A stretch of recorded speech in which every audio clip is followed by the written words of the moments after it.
Hello everybody, this is pt.10 and welcome back to some more Miles Edgeworth AAI2 Investigations 2 Prosecutor's Path, the Grand Turnabout. In the previous episode, we had talked to, well, what leads us to this episode, that is that we had finally gotten the case files from 12 years ago from Francisca, as she said, not to help us, but to help, Jesus Christ. Let's just say it's been a while since I've played this game. And in this episode, we are going to investigate the recreation of the orphanage. And if you like what you see, leave a like down below, comment if you have anything to say. Subscribe to me if you haven't already, and share with your friends who can join in on this investigation.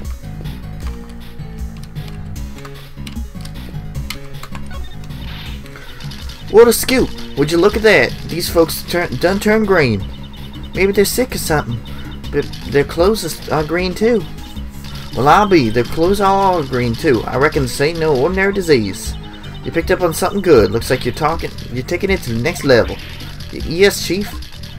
It looks like there's no way we'll be getting a word in. Not that I have any desire to intervene.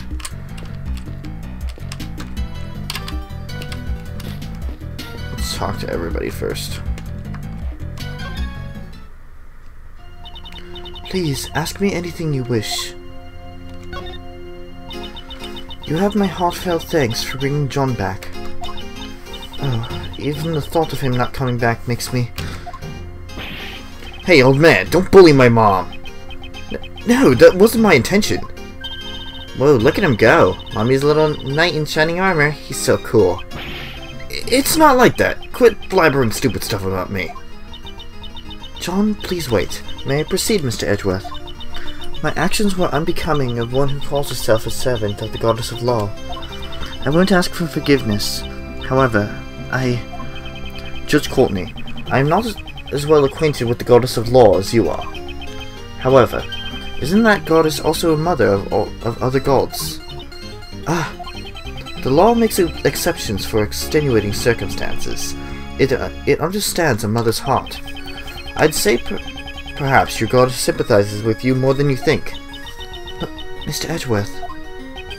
I don't get it. What the heck are you two blabbering about? It's okay, John. I don't have a clue either. It seems the dust has settled on day one of Patricia Rowland's trial. Yes, while a decision is yet to be reached, I would say a guilty verdict is quite likely. I'm sure a thorough investigation into her connection with Blaze will be conducted as well. After seeing Sebastian today, I know we can put our faith in him. Just like Kay, Sebastian is also in the midst of training for the future ahead. I see. When you say it like that, I guess we have more in common than I thought. I guess I said a few mean things to him, so the next time we meet I better apologize. I'm sure you will get your opportunity, but for now... Yes, at present, solving this case is our top priority. Alright. Now let's get to investigating. These footprints stop near the body. They must be Mr. Cameron's footprints. He sure has some big feet. They look like a size 11. According to the data, his shoes match these footprints.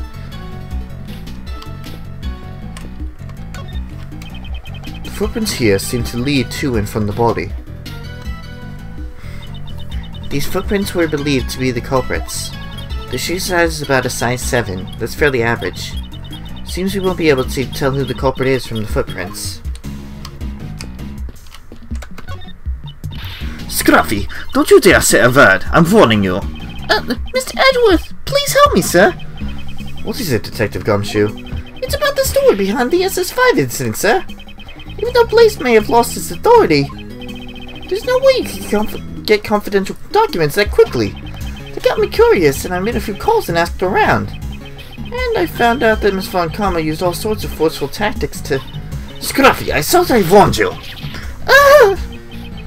You've done a lot for us, Francisca. I promise I will bring this to an end with my own hands.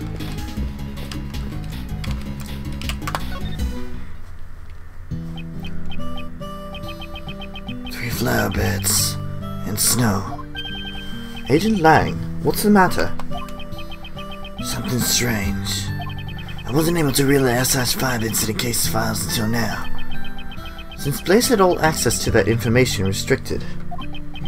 Yeah, that's right. And yet, I feel like I've seen this exact scene somewhere else before. What do you mean? Where did I see this? If I could just remember. He looks deep in thought. I shall leave him alone for a while. After the SS5 incident, the president completely changed. Well, he must have felt like his trust had been betrayed. I guess it's only natural. He cut off all ties with the Lang clan, putting an end to our deep-bonded trust. My old man wanted to at least apologize in some way, so he tried to go see the president more times than I could count. Of course, the president refused to meet with him. He wasn't even given the time of day. I don't know if it was from the bodyguards, but there were times he'd come back all beaten up. But me standing around talking about the past doesn't do jack, does it? I shall be the judge of that. For now, just keep telling us what you know. You're still as tactless as ever. Well, I figured you'd say as much. The fall of my old man was also the fall of the Lang clan. The family that failed to protect the president. That's what we became. My old man started to investigate the case like he was possessed.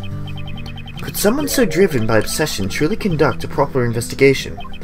Sheesh, you really don't pull your punches, Mr. Prosecutor. Don't think I blindly trusted in his investigation just because he's my old man. His investigation was meticulous down to the last detail. Apparently, he even conducted a thorough interview with each and every kid at the orphanage. He interviewed every child. I wonder how fruitful his results were. And of course we get, The steam sure puts a chill in your bones. Uncle Ray needs a hot babe to keep him warm. Could you please try to be a little more serious? Oh, if that's what Kay wants, I guess I have no choice. Miles, this is where it all began. Isn't that right? Yes, I fear that is the case. What was Patricia and Blaze's true goal? There's still many mysteries yet to be solved. Indeed, it's just as you say. Particularly the mystery of what will happen to Kay Ray's love. Isn't this suspenseful? Not even a little. You just couldn't resist, could you, Mr. Shields?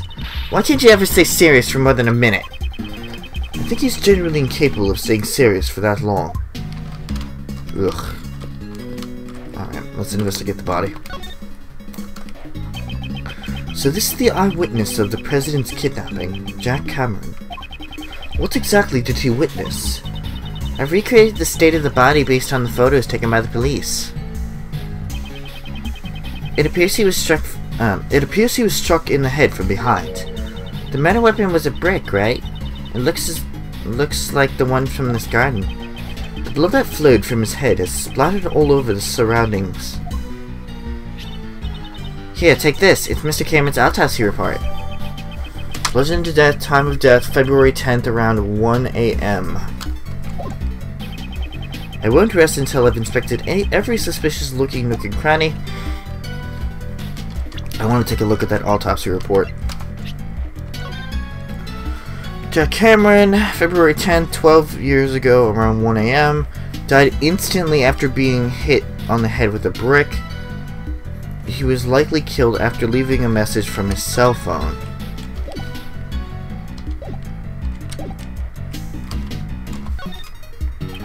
I assume this is the victim's cell phone.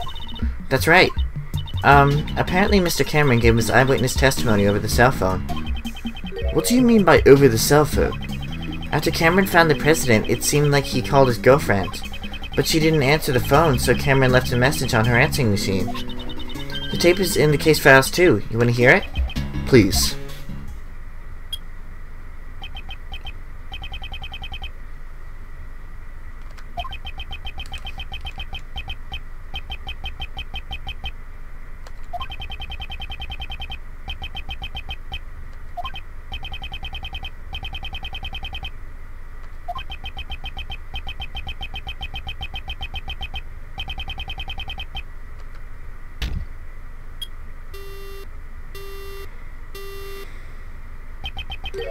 What was that sound at the end?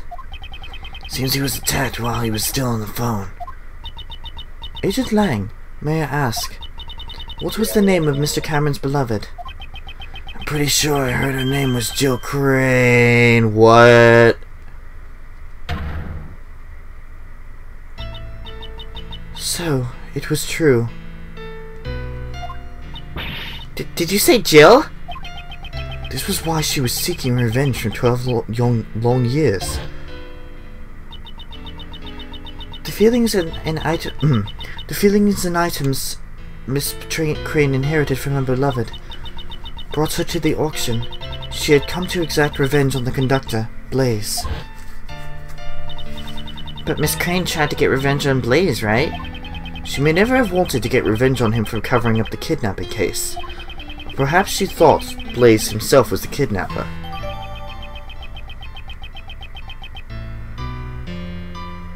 I just want to listen to this music for a minute.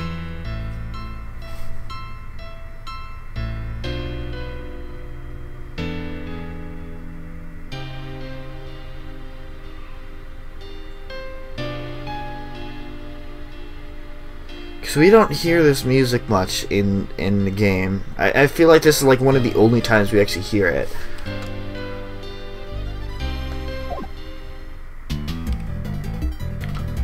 Wow, that was heavy fast. Yellow flowers fallen here. In the language of flowers, it means a stolen treasure. Okay, please stop making things up. Still, this flower seems to be of a different variety from the ones growing nearby. Well then, why is it in a place like this? This bothers me a little. We should examine the flower bed itself after this. I knew it. Someone must have stolen this from somewhere and brought it here. Okay.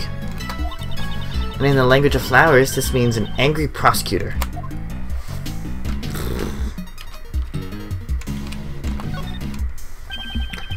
This is the brick that was used as a murder weapon. You can find bricks like this all over the garden. They must have used one of them as a weapon.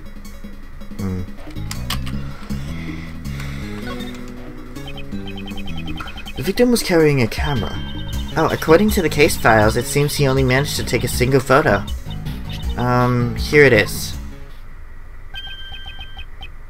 This is... Isn't this the president?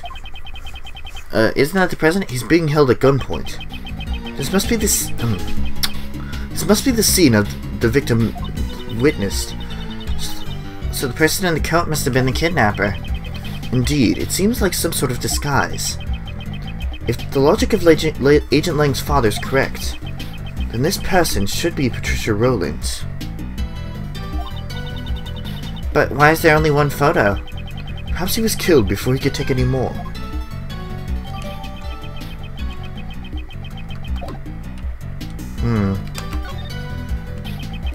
Jack Cameron was a freelance journalist. He was killed because he witnessed the president's kidnapping. The blood really stands out in the recreation. Give me the heebie-jeebies. Even in the original photo, it looks brutal enough. A lot of blood was spilt.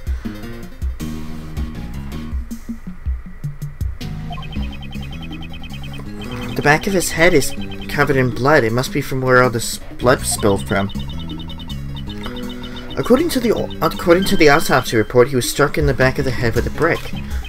Indeed, it seems likely that the killer approached Mr. Cameron from behind. Is the victim holding something in his right hand? That was also written in the case files. Seems he was holding on to a button. A button? Did he tear it off the culprit's clothes?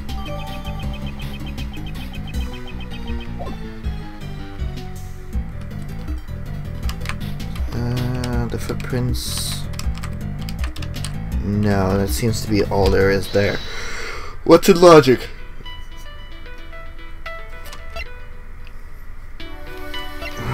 No.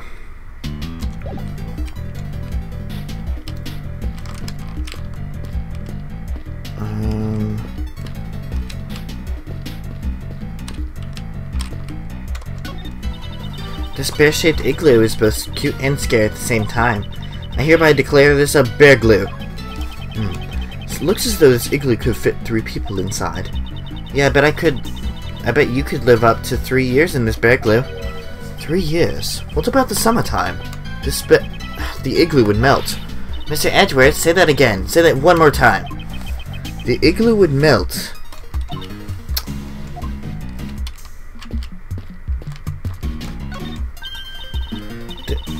This door, I remember seeing it from somewhere. Of course you would. It looks exactly like the Grand Tower door we saw earlier. But this is a recreation from 12 years ago. That means this door has been here since then. It seems when the Grand Tower was built, they decided to reuse the door rather than destroy it. Like the old saying goes, discover something new by heeding something old. Oh, it seems she's understood the correct meaning of a saying for once. But if you're using a microwave to do it, don't heat it for over 5 minutes. Oy vey. Which flower bed do we want to examine?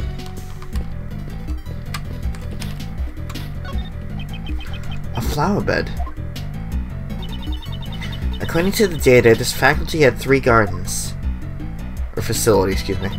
And each of these gardens contained 3 flower beds. The way these flower beds are lined up. Have I seen this arrangement somewhere before? Since it was during the winter, there were no flowers in bloom. What a shame. What's this yellow flower? Huh? Why is there a single yellow flower here? That is a lion lily. It's a very rare type of lily. Did you say lion lily? That's a flower Miss Courtney gave to the president. What's it doing here? Could it be just a coincidence? If I recall, the lion lily originates from Asia.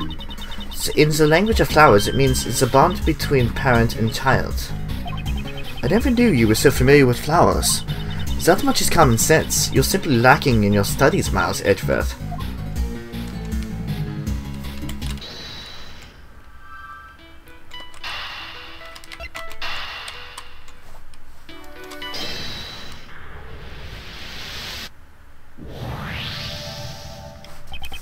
Perhaps this is the true nature of the monster's footprints.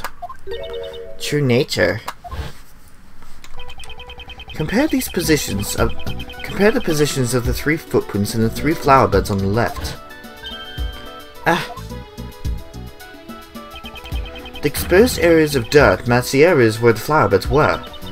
So Blaze dug holes in front of each where each of the 3 flower beds used to be. Exactly. Now, why would he do such a thing? I believe we have a piece of evidence that tells us why. Why did Blaze dig holes in the ground near the flower beds?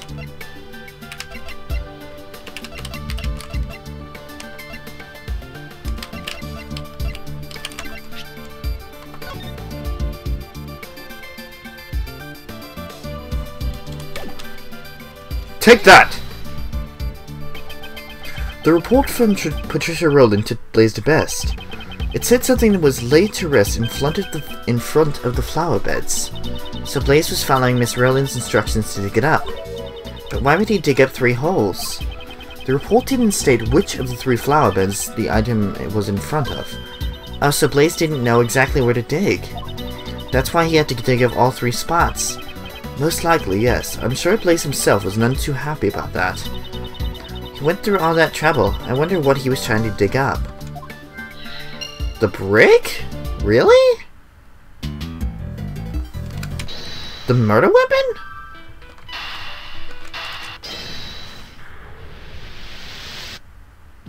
Yeah, okay.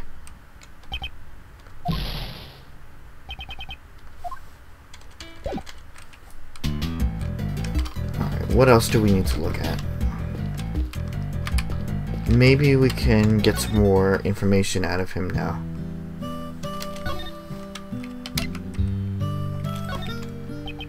You keep shoving irrelevant nonsense under my nose, and I'll chew it to pieces.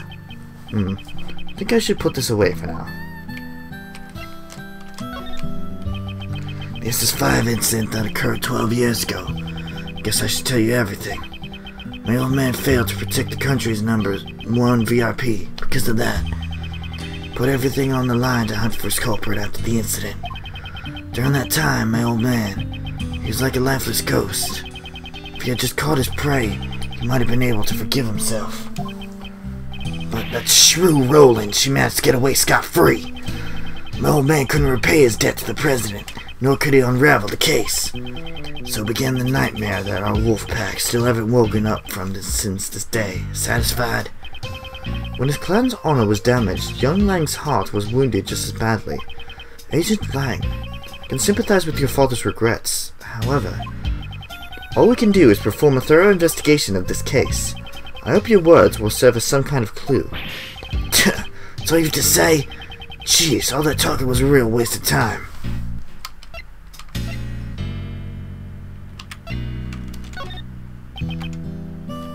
Okay.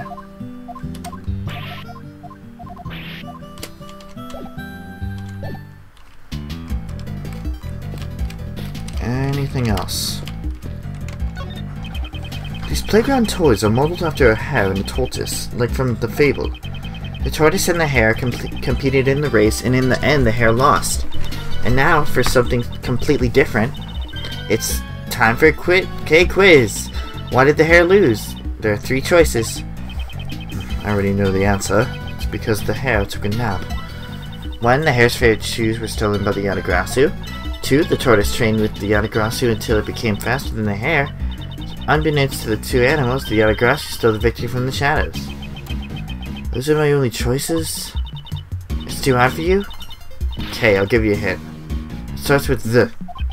She wants me to pick number 3.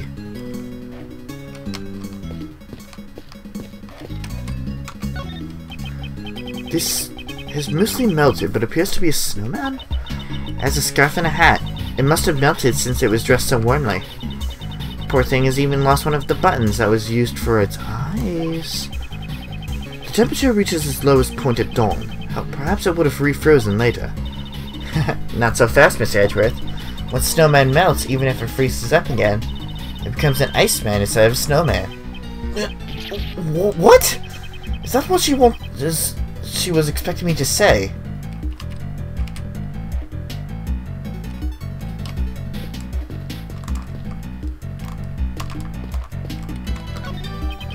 There's a swing decorated with the face of an elephant. It looks like there's some sort of motor attached to the other side of the elephant. There's only one thought that crosses my mind that has crossed the minds of every top-class swinger. Only I could do a full 360. With that powerful motor rotating the swing, that dream can finally be achieved. Rotating with a motor. But wouldn't that be dangerous? Mr. Edgeworth, you can't fulfill your dreams unless you're willing to take some risks. Is that the real problem here?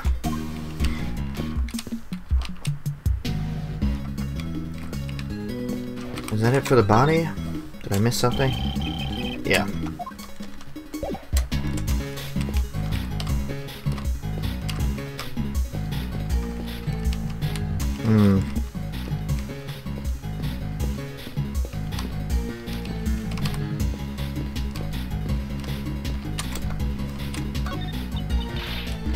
Nope. You two.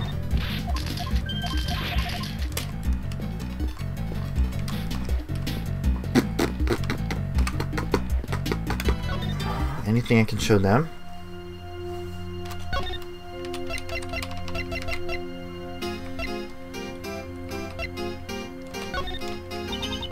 What is this? Do you wish for me to crush you with my gavel? Absolutely not! It was merely a joke.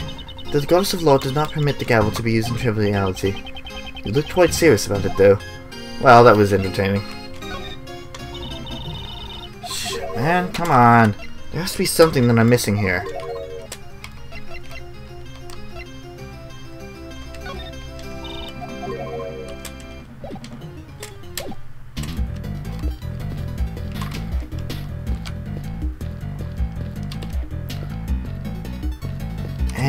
Anything that I missed.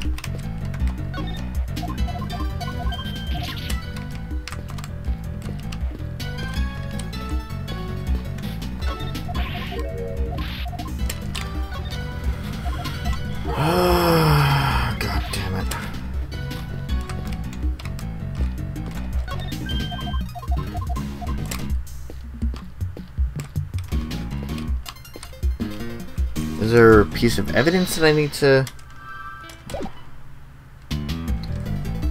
take a look at more?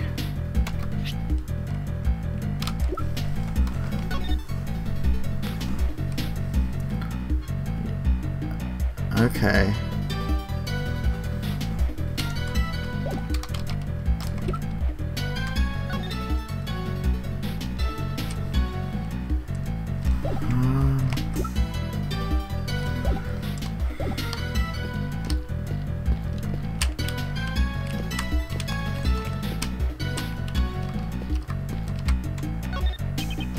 Shifu, I know it's not my place, but I have a request. Please, do a roll call just like old times. Just like old times, huh? What a lock. Guess I have no choice. Roll call! 1. I'm sorry. A roll call with one person is really lacking. It's nonsense. It's got nothing to do with numbers. Even though you're the only one here, the pack is always one, right? If you think it's lacking, then howl loud enough to make up for the rest of the pack. Roll call! 1! 1. That man, is he on the verge of tears? Okay, what am I missing here?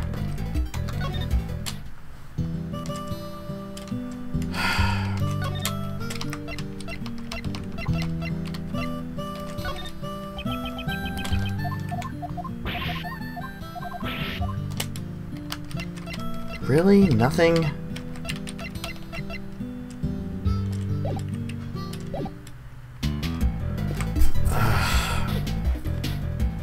God damn it. Alright, I'll be right back. Okay, well, I almost spoiled myself on the ending. All I saw were a couple of screenshots, though. Thank goodness. Also, how did I not notice this before? This pillar appears to be burnt. According to the files, it seems there's a fire on the evening of the incident. A fire? Let's see here. Huh?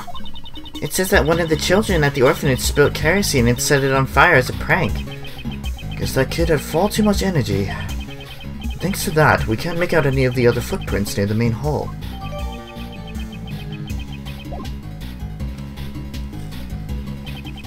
We've learned pretty much all that we can about the situation at the time of the murder.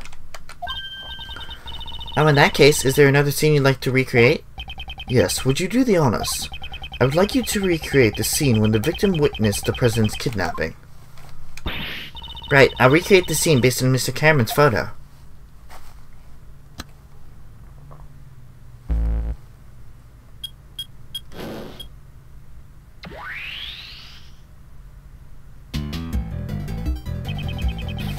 Mr. Cameron is standing up in the middle of the flower beds. And the president and his kidnapper are standing on the road. My old man based his initial investigation on this man's eyewitness testimony. As a result, it led him to believe that the kidnapping and this facility were related. And that's how he came to suspect the head of the orphanage, Patricia Rowland. Yeah, but in court, Blaze the Best treated this testimony as if it meant nothing. Why would he do that? The president and his kidnapper were not standing inside the orphanage grounds, so a connection between the orphanage and the kidnapping was difficult to prove. I see. It's not like they were seen inside the orphanage, after all.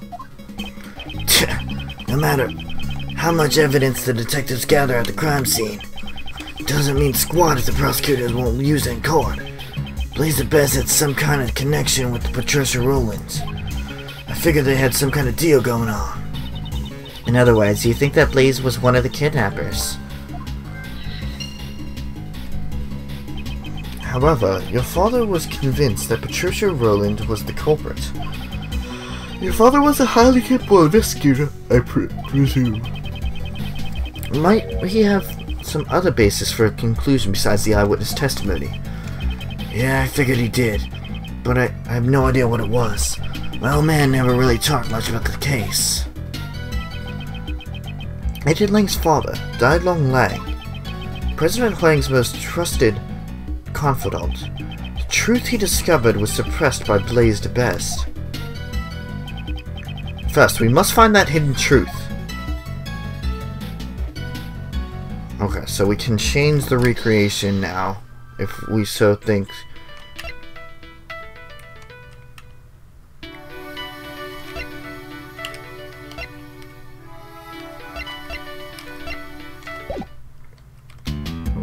I don't think I can connect those just yet. And we are going to actually end it off here. I know it was kind of a short thing. I just got stuck and all, so. In the next episode of Miles Edgeworth AAI2 Investigations 2 Prosecutor's Path, the Grand Turnabout, we are going to investigate the recreation of the moment of the incident. I will see you guys later.